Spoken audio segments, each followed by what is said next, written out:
ဓမ္မမိတ်ဆွေများအားလုံးမင်္ဂလာပါအခုကျွန်ုပ်၏တင်ပြမှုသည်ကျွန်ုပ်၏ကိုယ်ပိုင်တွေ့ရှိမှုဗဟုသုတနှင့်ဓာတ်ရဲ့အသိပညာများကိုပေါင်းစပ်ဖလှယ်ပြီးတင်ဆက်ခြင်းတစ်ခုသာဖြစ်ပါသည်ကျွန်ုပ်၏ကိုယ်ပိုင်ယူဆချက်များသာဖြစ်၍ဓမ္မမိတ်ဆွေများအနေနဲ့စိတ်တော်ကြမှုမကြမှုများရှိနိုင်ပါသည်ဤတင်ဆက်မှုနှင့်ပတ်သက်၍မိတို့ပင်ဝေဖန်ဆွေးနွေးအကြံပြုမှုမျိုးမဆိုကြိုးဆိုလက်ခံပါသည်ဘောင်ပြင်ကိုထွက်၍လွတ်လပ်စွာတွေးခေါ်တင်ဆက်ခြင်းဖြစ်၍လည်းကျွန်ုပ်၏မှားယွင်းမှုမိတ်ဆွေများနှင့်စိတ်တော်ထားခြင်းမတိုက်ဆိုင်မှုများရှိပါကနားလဲခွင့်လွှတ်ပေးပါရန်အနုအညွတ်တောင်းပန်အပ်ပါသည်ဦးထွေးဝင်းခေတ်သစ်ဓမ္မမိတ်ဆွေ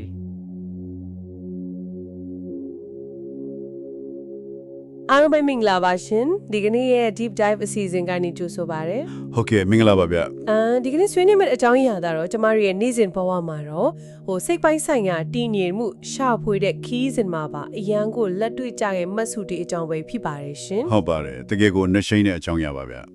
ဟုတ်တယ်ဒီနေ့လေးလာနေတဲ့မှတ်စုတွေထဲမှာလေစိတ်ပိုင်းဆိုင်ရာတတိကတ်မှုနဲ့ပတ်သက်ပြီးအရန်ကိုသိမ့်မွေတဲ့အခြေအနေတစ်ခုကိုအသေးစိတ်တင်ပြထားတွေ့ရတယ်ပေါ့နော်မှန်ပါတယ်တာမန်ရပြအလုပ်တစ်ခုကိုကိုယ်တိုင်ပြင်းပြင်းထန်ထန်ဝင့်လုံနေတာမျိုးမဟုတ်တော့ဘဲနဲ့စိတ်ထဲမှာအလုပ်ဖြစ်နေတာကိုအတလေးစောင့်ကြည့်နေနေတဲ့အခြေအနေမျိုးကိုပြောချင်တာပါဗျာဟုတ်တယ်အဲ့ဒီလိုအခြေအနေမျိုးရောက်လာတဲ့အခါကြုံရတဲ့သိမ့်မွေ့လာတဲ့အတွေ့အကြုံတွေအကြောင်းပေါ့ကဲဒါကိုတေချာလေးဖြည့်ကြည့်ရအောင်ရှင်ဒါပေါ့ဆက်လိုက်ကြရအောင်ဒီမှစုတွေမှာလေတကယ့်ကိုထိမိလုံးနဲ့တင်းစားချက်တစ်ခုပါလာတယ်အဲ့ဒါကတော့ကိုယ်စိတ်ကတည်ငြိမ်နေပြီလို့ထင်ရပေမဲ့တကယ်ကြတော့မျက်နှာမှာပင်ကိုင်းကြီးနေသလိုမျိုးအမြင်ကမကြီးပေမဲ့စိတ်အနှောင့်အယှက်ဖြစ်နေရသေးတယ်ဆိုတဲ့ခြေနေမျိုးပေါ့နော်တကယ်ကိုထိမိတဲ့တင်စားချက်ပါဗျာဒီလိုမြင်ကွင်းမျိုးဒီလိုခံစားချက်မျိုးကိုဖော်ပြနိုင်တာဟာတမန်အပေါ်ရန်လစ်လာသူတွေစီကထွက်လာတာမျိုးမဟုတ်ဘူးဗျာအရှိတရားကိုအရှိအတွဲမြင်အောင်ကြည်နိုင်စွမ်းရှိတဲ့လက်တွေ့နယ်ပယ်ထဲမှာတကယ်ချင်းလည်နေတဲ့လက်တွေ့သမားတွေမှာဒါတွေ့ရတတ်တဲ့အမြင်မျိုးဖြစ်ပါလေဟုတ်တယ်ရှင်လူတွေကစိတ်ကိုငြိမ်အောင်ထားနိုင်သွားပြီပေါ့လေတရားသဘောအရာဖြစ်စေစိတ်ပညာအရာဖြစ်စေတည်ငြိမ်မှုရသွားပြီလို့အပြင်ပိုင်းမှာထင်ရပေမဲ့အတွင်းစိတ်အောက်ခြေမှာကြံနေသေးတဲ့အလွန်သိမ့်မွေ့တဲ့လှရှားမှုလေးတွေကတိကအောက်ဖြစ်မှုလေးတွေရှိနေတတ်တယ်ဗျာပင်ကူမြင်လင်းကြီးနေတယ်လို့မျိုးပေါ့အတိအကျပဲဒီပင်ကူမြင်လို့ညင်းနေတဲ့ဆိုတဲ့ခံစားချက်ကဘာနဲ့တူလဲဆိုတော့လေအပြင်ပန်းမှာကြီးမားတဲ့လိုင်းသမှုချီတဲ့မွန်တန်းကြီးတဲ့မရှိတော့ဘူးရာကငင်းချဲနေတဲ့အောင်ရှိတယ်ဟုတ်ဒါပေမဲ့တေးလေးကကြည့်ရတဲ့ခါကျမှတခုခုကညင်နေသလိုတင့်ကြနေသလိုခံစားရတဲ့အလွန်တိမ်ဝေတဲ့စိတ်အခြေအနေမျိုးဖြစ်ပါတယ်ဗျာဒီညမှာတကယ်စိတ်ဝင်စားစရာကောင်းလာတာကအဲ့ပင့်ကူအိမ်တင်စားချက်ရဲ့လက်တွေ့စာမှုပါပဲဘလိုမျိုးလဲဗျာတကယ်လို့မနခင်ပန်းချန်တဲ့လမ်းကြောင်းနေမျက်နှာမှာပင့်ကူမြင်လေးကမြင်လာညင်းနေတယ်လို့စဉ်းစားကြည့်လိုက်ပေါ့နော်မြင်အောင်ကြည့်လို့ရတယ်အဲ့ဒါကကျိုးဆွဲချီခံထားရတယ်လို့နာကျင်နေတာမျိုးမဟုတ်ဘူးလေမျက်နှာပေါ်မှာအလေးပင်ကြီးတင်ထားတယ်လို့လေးလာနေတာလည်းမဟုတ်ဘူးဟုတ်တာပေါ့အမြင်ကတိတ်သေးလေးမမြင်ရတဲ့လောက်တိမ်မွေ့တယ်ဆိုပေမဲ့ကိုယ့်ကိုလုံးဝလွတ်လပ်နေတယ်လို့မခံစားအောင်အလုံးကိုအနောင်အရှက်ပေးနေတာမျိုးပါတကယ်လက်တွေ့ကြတဲ့ဥပမာပဲလက်တွေ့ဘဝမှာဥမာပေးရရင်တယ်ကိုကယုံပိတ်ရက်မှာအနားယူနေတယ်အတို့ဒီလည်းအကုန်ပြီးနေပြီအရာရာကိုခွင့်လွှတ်နိုင်သွားပြီအေးချမ်းနေပြီလို့ထင်ရတဲ့အချိန်မျိုးမှာတောင်းဟုတ်တယ်ရင်ပတ်ထဲမှာဒါမှမဟုတ်စိတ်ထဲမှာမတိမသားလေးတင်းကျပ်နေတာမျိုးဟုတ်တယ်အီးမေးလ်လေးပဲတစ်ချက်လောက်ကစစ်လိုက်ရမလားဆိုတော့မတိမသားလုံဆောင်မှုလေးတွေကိုနော်တခုခုလိုအပ်နေတွေ့တယ်လို့ခံစားရတာမျိုးတွေရှိတတ်တယ်အဲ့လိုအခြေအနေကတကယ်လက်တွေ့မှာဘယ်လိုမျိုးအလုပ်လုပ်နေတာလဲဆိုတာကိုတေချာနားလည်ဖို့လိုလာပြီရှင်ဒီနေရာမှာစိတ်ဝင်စားစရာကောင်းတာကဒီအခြေအနေကိုစိတ်ပညာရှုထောင်နေရောတရားသဘောအရာပါဘလို့တိတိကျကျခွဲချမ်းစိတ်ချနိုင်တယ်လဲဆိုတာပါပဲဗျာဟုတ်ကဲ့ရှင်းပြပေးပါဦးဒီလိုပင့်ကူမြင်လေးညီးနေတယ်လို့ခန်းစားရတာဟာအလွန်ကိုတိမ်မွေ့တဲ့အသည့်ပေါ့ဗျာအင်္ဂလိပ်လိုဆို micro level insight ဖြစ်ပေါ်လာလို့ပါကိုယ်စိတ်ရဲ့အလုံးလုံးပုံကိုအနုစိတ်အစင်ထိကွဲပဲပြမြင်လာတာပေါ့မှန်ပါတယ်ဒါကိုတရားစကားနဲ့တုံလုံးပြီးရှင်းပြရင်ဒုက္ခမကိလေသာလို့ခေါ်ဆိုနိုင်တယ်ဗျယူရင်ကြမ်းတမ်းတဲ့ဒေါသအကြီးကြီးတွေလောဘအကြီးကြီးတွေမဟုတ်တော့ပဲအယံကိုတိမ်မွေ့သွားတဲ့လိုလာမှုလေးတွေမကျေနပ်မှုလေးတွေပေါ့ဟုတ်ကဲ့နောက်ကနေ့အဖေဆိုရင်ဒါဟာဝိသင်္ကာရစီမရောက်သေးတဲ့လုံလာလို့လဲဆိုနိုင်ပါတယ်ဗျာညီပါအောင်ရှင်အဲ့ဒီဝိသင်္ကာရဆိုတာလေးကိုနည်းနည်းလောက်ထပ်ပြီးရှင်းပြပေးပါလားတာမန်အားချင်းဆိုရင်နားသက်ဘူးနည်းနည်းခက်ခဲနေမလားလို့ပါရပါတယ်ဗျာဝ ဝိသင်္ကာရဆိုတာကိုရိုးရိုးရှင်းရှင်းပြောရင်ပြုပြင်ဖန်တီးမှုကိန်းတဲ့အခြေအနေပါ အေးပြပြင်ပန်းတီးမှုကင်းတဲ့အခြေအနေ ဟုတ်တယ်အရာရာကိုအလိုလိုဖြစ်ဖြစ်နေတဲ့အတိုင်းလုံးဝလွတ်ချထားနိုင်တဲ့ဆင်ပေါ့ဥမာရုပ်ရှင်တကားကြီးနေတဲ့အခါဇလန်းကိုကိုကဝင်ပြီးတိုက်တော့လွတ်ချင်းစစ်မရှိပဲဖြစ်စဉ်အတိုင်းအေးအေးဆေးဆေးထိုင်ကြည့်နေနိုင်တဲ့သဘောမျိုးပါ အော်နားလဲပြီ ဒါပေမဲ့အခုပင့်ကူမြင်ညီးနေတယ်ဆိုတဲ့ချင်းတွေကအဲ့ဒီလုံးဝလွတ်ချထားနိုင်တဲ့အဆင့်ကိုမရောက်သေးပဲစိတ်ထဲမှာမတိမသားလေးပြပြင်လို့တဲ့စိတ်ကြံနေတဲ့တာကိုဆိုလိုတာဖြစ်ပါတယ်ဗျ ဟုတ်တယ် ဒီပြပြင်ခြင်းဝင်ဆွတ်ဖက်ခြင်းနဲ့စိတ်ကလေးကပဲပင့်ကူမြင်လို့လာပြီးညီးနေတာပါ ဒါတွေအားလုံးကဘာကိုဆိုလိုတာလဲပေါ့နော်စိတ်ပိုင်းဆိုင်ရာကိုလေးလာလိုက်စားပြီးအတိုင်းတာတစ်ခုအထိတည်ငြိမ်မှုကိုရနေပြီဆိုရင်တော့ဒီလိုအမြင်လေးတွေကဘာကြောင့်စိတ်ထဲမှာဆက်ရှိနေရတယ်လဲဆိုတာကိုစစ်ပြီးစူးစမ်းကြည့်ဖို့လိုအပ်လာပါပြီရှင် မနာဘော ဒီမဆုတွေထဲမှာဆိုရင်လေဒီပင့်ကူမြင်တွေဘာကြောင့်ချန်နေသေးလာလဲဆိုတဲ့အဓိကအကြောင်းရင်း၃ချက်ကိုတိတိကျကျထောက်ပြထားတာတွေ့ရတယ်ရှင် ဟုတ်ကဲ့ဘာတွေများဖြစ်မလဲဗျ ပထမဆုံးအချက်အနေနဲ့ငါဆိုတဲ့အငွေအသက်ကြံ့နေခြင်းကိုဆွေးနွေးထားတာပါတယ်ဒါကတူတူလေးစိတ်ဝင်စားဖို့ကောင်းတယ်ပေါ့နော် တော်တော်အရေးကြီးတဲ့အချက်ပဲ စိတ်ကိုစောင့်ကြည့်တဲ့အစ်စ်မောင်ပိုးနေတဲ့သူနဲ့ရှာနေတဲ့သူကတယောက်တည်းပဲဆိုတာကိုသိလာကြတယ်ဆိုပေမဲ့ငါသိနေတယ်ငါလုံနေတယ်ဆိုတဲ့အသည့်ကတိမ်မွေးလေးကပ်ပါလာတတ်တယ်လို့ဆိုထားပါတယ် အတိအကျပါပဲအဲ့ဒီငါဆိုတဲ့အတိကအင်မတန်မှဘာနဲ့တယ်ဗျ ဟုတ်တယ် ကိုကတရားထိုင်နေတာပဲဖြစ်ဖြစ်စိတ်အေးလက်အေးအနားယူနေတာပဲဖြစ်ဖြစ်ရာရာကငြိမ်သက်သွားတဲ့အခါမှာအိုးငါအေးချနေပြီငါလွတ်လပ်နေပြီငါရဲ့စိတ်ကတည်ငြိမ်နေပြီဆိုတဲ့ယူဆချက်လေးတွေဝင်လာတတ်ပါတယ်ဗျ တကယ်ဖက်တတ်တယ် ကိုကအေးချမှုကိုခန်းစားနေရတာမှန်ပေမဲ့အဲ့ဒီခန်းစားချက်ကိုငါဟာဆိုပြီးပိုင်ဆိုင်ခြင်းနဲ့အမရတာလေးကတ်သွားတာပါ ဟုတ်တာပေါ့ အဲ့ဒီလိုငါဆိုတဲ့အသည့်လေးအတ္တလေးကတ်သွားတာနဲ့တပြိုင်နက်အဲ့ဒီခန်းစားချက်ဟာလွတ်လပ်မှုအစစ်မှမဟုတ်တော့ပဲကိုကိုပြန်ပြီးချုပ်နှောင်တဲ့နောက်ချက်တဲ့အပြန်လေးတစ်ခုဖြစ်သွားပါတော့တယ် အော်တဘောပေါက်ပြီ ဒါလို့တွေးလိုက်တာနဲ့အဲ့ဒီဇင်ကြတဲ့ခန်းစားချက်လေးနဲ့ရော့သွားသလိုမျိုးပေါ့အသိစိတ်ကဝင်ပြီးအနောက်ရှက်ပေးလိုက်တဲ့သဘောပါဗျာ တကယ်ကိုလက်တွေ့ကြတဲ့ဥပမာပါပဲရှင်ငါလို့တွေးလိုက်တာနဲ့ငါပိုင်ဆိုင်တဲ့အေးချမှုငါရရှိထားတဲ့တည်ငြိမ်မှုဆိုပြီးစုပ်ကင်ခြင်းတဲ့သဘောလေးပါသွားတာကို မှန်တာပေါ့ ဒီနေရာမှာမတ်စုတွေထဲကဒုတိယအကြောင်းရုပ်ကိုကြည့်လိုက်တော့လေကျမထက်ပိုပြီးတော့သဘောကျစရာကောင်းနေသေးတယ် ဘယ်ချက်များဖြစ်မလဲ အဲ့ဒါကတော့ဘာဖြစ်ချင်လဲဆိုတော့မျောလင့်ချက် expectation ကြောင်းပါ ဟုတ်တယ်ဟုတ်တယ် ကျမတို့ကတခုခုကိုအသားလေးထိုင်ကြည့်နေတယ်ဘာမှဝင်မလို့ဘူးလို့ထင်ရပေမဲ့နောက်ကွယ်မှာမတိမတာစောင့်စားနေတဲ့မျောလင့်ချက်လေးတွေရှိနေတိုက်တယ်လို့ဆိုထားတဲ့ရှက်ဒီသဘောတရားကိုဘယ်လိုထပ်ပြီးချက်ထွင်ကြည့်လို့ရမလဲ ဒီဒုတိယအကြောင်းရင်းကလည်းအလွန်တိမ်မွေးပြီးတတိထားမိဖို့ခတ်တယ်ဗျာလူတယောက်ကစိတ်ကိုအသားလေးစောင့်ကြည့်နေတယ်ကိုကအလုပ်တစ်ခုကိုပြင်းပြင်းထန်ထန်လက်မနေတော့ပဲအသားလေးနေလိုက်တယ်လို့ထင်ရပေမဲ့စိတ်ရဲ့အောက်ခြေမှာတော့တင်းကျပ်မှုလေးတွေရှိနေတတ်ပါတယ်ဥပမာငါဒီလိုငြိမ်ငြိမ်နေနေရင်ဒီထက်ပိုထူးခြားတာဘာလာအောင်မလဲငါရဲ့တည်ငြိမ်မှုကဒီထက်ပိုငြိမ်တော့မလားနောက်ထပ်ဘယ်လိုအလင်းမြောင်းနဲ့အတိငြိမ်မျိုးပေါ်လာအောင်မလဲဆိုတဲ့ ဟုတ်မတိမတာစောင့်စားနေတဲ့မျိုးလေးနေတဲ့စိတ်ကလေးတွေပေါ့ အဒီကြပဲဒါကိုတရားတဘောရဆိုရင်တော့တိမ်မွေးတဲ့တဏှာလိုချင်တမတ်မှုလို့ခေါ်ပါတယ်ဗျာရင်နွေးကိုတီထားပြီးဘရော့ဆူမလဲဆိုပြီးထိုင်ဆောင်ကြည့်နေတယ်လို့မျိုးပေါ့ အော်ဟုတ်တယ် ဘာကောမှမမျော်လင့်ဘူးလို့နှုတ်ကဆိုပါမဲ့အဲ့ဒီမမျော်လင့်တဲ့အခြေအနေကိုပဲဆက်ပြီးထိန်လာခြင်းနဲ့ဒါမှမဟုတ်ပိုကောင်းလာမလားဆိုတဲ့မျော်လင့်ချက်လေးရှိနေတာကပင့်ကူမြင်လို့ညင်းနေစေတာထင်ပါတယ်ဗျာ တဘောပေါက်ပြီရှင်နေဝင်စည်းစာအလားကိုထိုင်ကြည့်နေရင်နဲ့ဒီအလားလေးမင်းနှံပြောက်မတွားရင်ကောင်းမှာပဲဆိုပြီးစိုးရင်စိတ်လေးဝင်လာတာမျိုးဒါမှမဟုတ်တီထပိုလာတဲ့အယောင်လေးတွေထွက်လာမလားဆိုပြီးစောင့်ကြည့်နေတာမျိုးနဲ့စင်တူနေမလားပဲ ဟုတ်တယ်ဗျအဲ့ဒီဥမာကအရင်ကောင်းတယ် အဲ့လိုမျောလင့်နေတဲ့ရီပစ္စုပန်တဲ့ကလွတ်လပ်မှုအရာတာကိုအပြည့်အဝမခံစားရတော့ဘူးပေါ့ မှန်တာပေါ့ ဒါဆိုရင်တတိယအကြောင်းရင်းဖြစ်တဲ့ပြုပြင်လိုမှု mental formation ဆိုတာကတော့ဘလို့အခန်းကဏ္ဍအနီပါဝင်နေတယ်လဲရှင်စောင့်ကြည့်နေရင်နဲ့ကိုဝင်ပြီးပြုပြင်ခြင်းနဲ့စီပေါ်လာတာလားဒါကတော့ဒုတိယအချက်နဲ့ဘလို့ခွာခြားသွားတယ်လဲ ဟုတ်ပါတယ်တတိယအချက်ကအဲ့ဒီပြုပြင်လို့မှုတနည်းအားဖြင့်ဝင်ရောက်စွတ်ဖစ်ခြင်းနဲ့လုံလာမှာပဲဗျမျောလင့်ချက်ကအနာဂတ်မှာဖြစ်လာမယ့်ဟာကိုစောင့်စားနေတာဖြစ်ပြီးပြုပြင်လို့မှုကတော့လက်ရှိဖြစ်နေတဲ့အခြေအနေကိုဝင်ပြီးကလေးချင်တာပြောင်းလဲချင်တာဖြစ်ပါတယ်ဗျ အော်လက်ရှိအခြေအနေကိုပြောင်းလဲချင်တာပေါ့ ဟုတ်တယ်တဘောဝတရားအတိတ်အလုပ်ဖြစ်နေတာကိုအတားလေးစောင့်ကြည့်နေတယ်ဆိုပေမဲ့လူတဘောဝရာစိတ်ထဲမှာဒါလေးကိုပိုကောင်းအောင်လုပ်လိုက်ရင်ကောင်းမလားငါရဲ့အသက်ရှင်နှုန်းလေးကိုနည်းနည်းပိုမှန်အောင်ထိန်းလိုက်ရမလား ဒါမှမဟုတ် ဒီအေးချင်းတဲ့အခြေအနေလေးကိုဒီအတိုင်းလေးပဲ subfini စေချင်တယ်မပြတ်သွားအောင်ဖတ်တွေ့ထားမယ်ဆိုရစိတ်တွေပေါ့နော် အတိအကျပါပဲ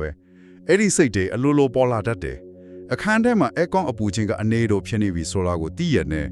အကျင့်ပါနေလို့အပူချင်းဒီဂရီလောက်ထက်လျှော့ကြည့်ချင်တဲ့သဘောမျိုးပါဗျာ ဟုတ်တယ်ကိုယ်တွေလည်းခဏခဏဖြစ်ဖူးတယ် အဲ့ဒီစိတ်တွေကရုတ်တရက်ကြည့်ရင်တော့တိုးတက်ချင်တဲ့စိတ်ကောင်းမွန်တဲ့စိတ်တွေလို့ထင်ရပါမယ်တကယ်တော့အဲ့ဒါတွေကလည်းပင်ကူမြင်လေးတွေပါပဲသူတို့ကဒေါသထွက်တယ်လို့မျိုးဝမ်းနဲ့ပူဆွေးတယ်လို့မျိုးကြီးကြီးမားမားပူလောင်မှုကြီးတွေအနောက်အရှက်ကြီးတွေမပေးပါဘူးဒါပေမဲ့စီးရဲ့လုံးဝအုပ်ဆုံးတန့်စင်မှုကိုတဘာဝအတိုင်းအလိုလိုဖြစ်ပြနေမှုကိုတော့အနောက်အရှက်ပြင်းနေပါတယ်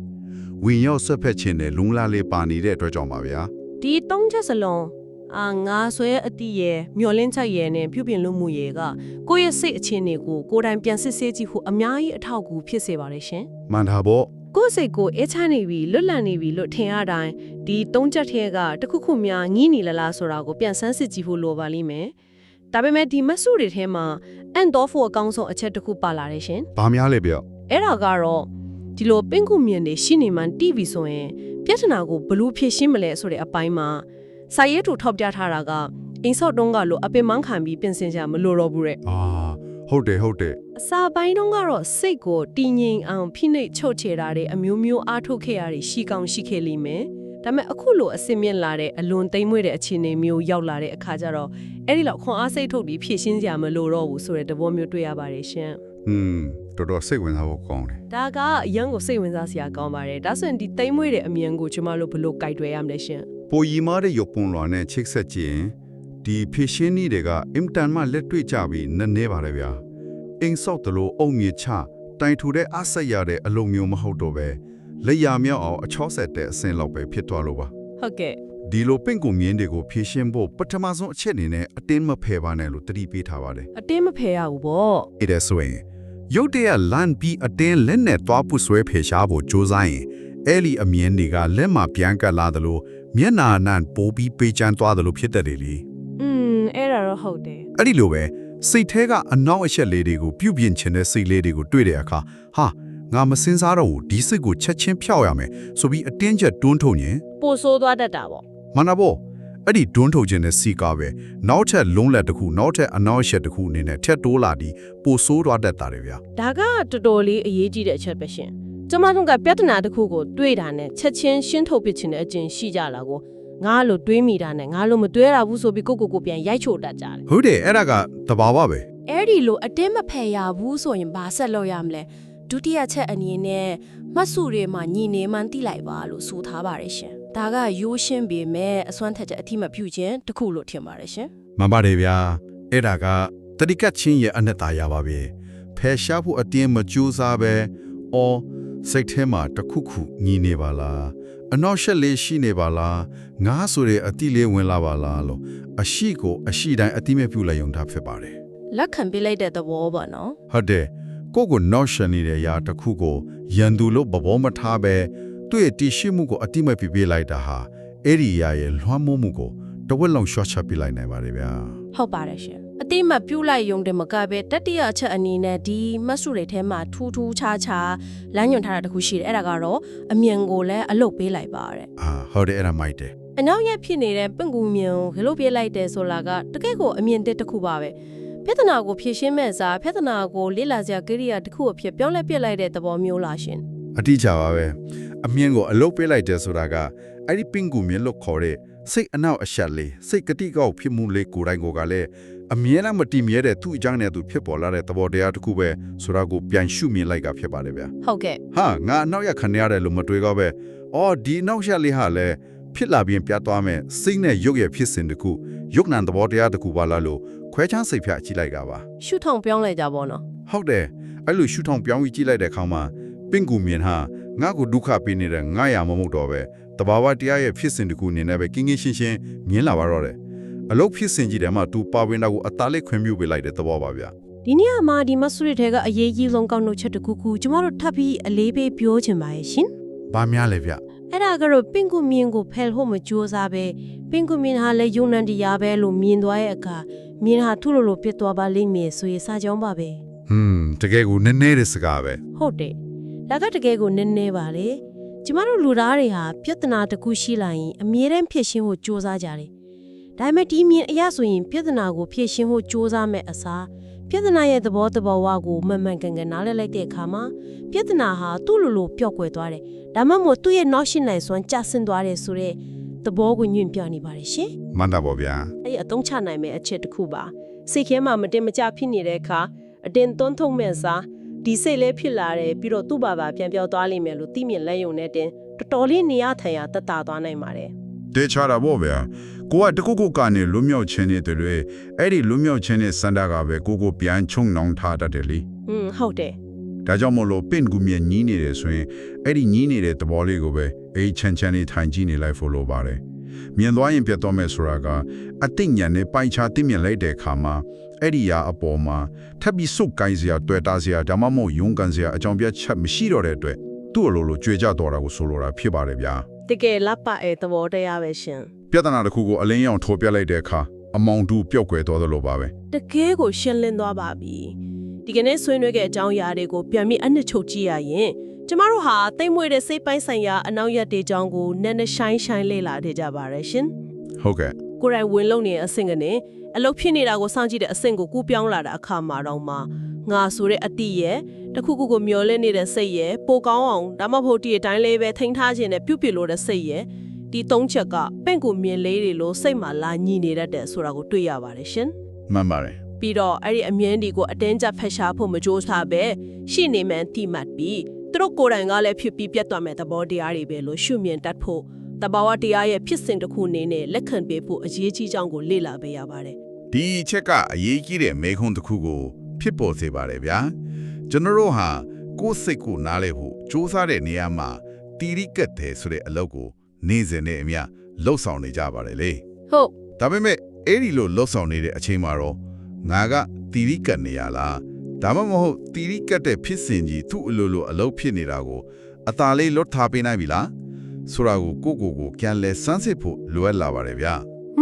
ဒီလိုအနုစိတ်စမ်းစစ်နိုင်မှာသာတိမ်မွေးတဲ့ပင်ကူမြင်ဒီကင်းစင်တဲ့အစ်စ်အမှန်လွတ်လပ်မှုစီကိုချင်းကပ်နိုင်မှာဖြစ်ပါတယ်ဗျာ မှန်ပါတယ်ချင်းကဲဒါဆိုရင်ဒီနေ့အစီအစဉ်လေးမဆုံးခင်ဒီကနေ့လေ့လာခဲ့တဲ့အကြောင်းအရာတွေပေါ်မူတည်ပြီးဆက်လက်တွေးတောစူးစမ်းကြည့်ဖို့စိတ်ကူးလေးတစ်ခုကိုခြံထားရခဲ့ခြင်းပါတယ် ဟုတ်ကဲ့ပြောပါဦးဗျကိုဘဝမှာအခုလိုပေးခုမြင်လို့ညှိနေတဲ့ခံစားချက်မျိုး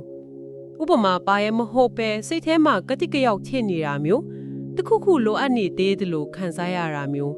ဒါမှမဟုတ်ငင်းချားနေရတဲ့တခုခုကိုစောင့်မျှော်နေတယ်လို့ဖြစ်လာတဲ့အခါအဲ့ဒီခံစားချက်ကတကယ့်ကိုစိတ်ထဲမှာတီးတန့်ဖြစ်ပေါ်နေရလားဒါမှမဟုတ်ခန္ဓာကိုယ်ရဲ့တနည်းအားရမှာ ။ဥမာရင်ပတ်ထဲမှာတင်းကျပ်နေရမျိုးဖခုံးကြီးလေးလံနေရမျိုးပေါ့နော် ဟုတ်တယ်ရှင်အသက်ရှူရတာမဝသလိုဖြစ်နေရမျိုးအနေနဲ့ရုပ်ပိုင်းဆိုင်ရာမှာပါတွဲပြီးခံစားနေရတာလားဆိုတာကိုခွဲခြားစူးစမ်းကြည့်စေခြင်းပါတယ် ။တကယ်ကောင်းမြတ်လေးကျင်ပါပဲ စိတ်နဲ့ရုပ်အပြန်လန်ဆက်ဆက်နေမှုကိုဒီလိုသိမ့်မွေစွာခွဲခြားသိမြင်နိုင်ခြင်းကမိမိကိုယ်နားလည်မှုပုံမရှင်းလင်းသွားစေနိုင်ပြီးအဲ့ဒီပင်ကူမြင်တွေကိုပုံမလွယ်ကူစွာဖျက်တောက်နိုင်ဖို့လမ်းစာတစ်ခုဖြစ်လာနိုင်ပါတယ်ရှင် ။အတိအကျပါပဲ ဒီကနေ့ရဲ့ deep dive အစီအစဉ်ကိုတော့ဒီနေရာမှာပဲရပ်နားလိုက်ပါမယ်အေးချမ်းတဲ့အချိန်လေးတွေကိုပိုင်ဆိုင်နိုင်ကြပါစေရှင်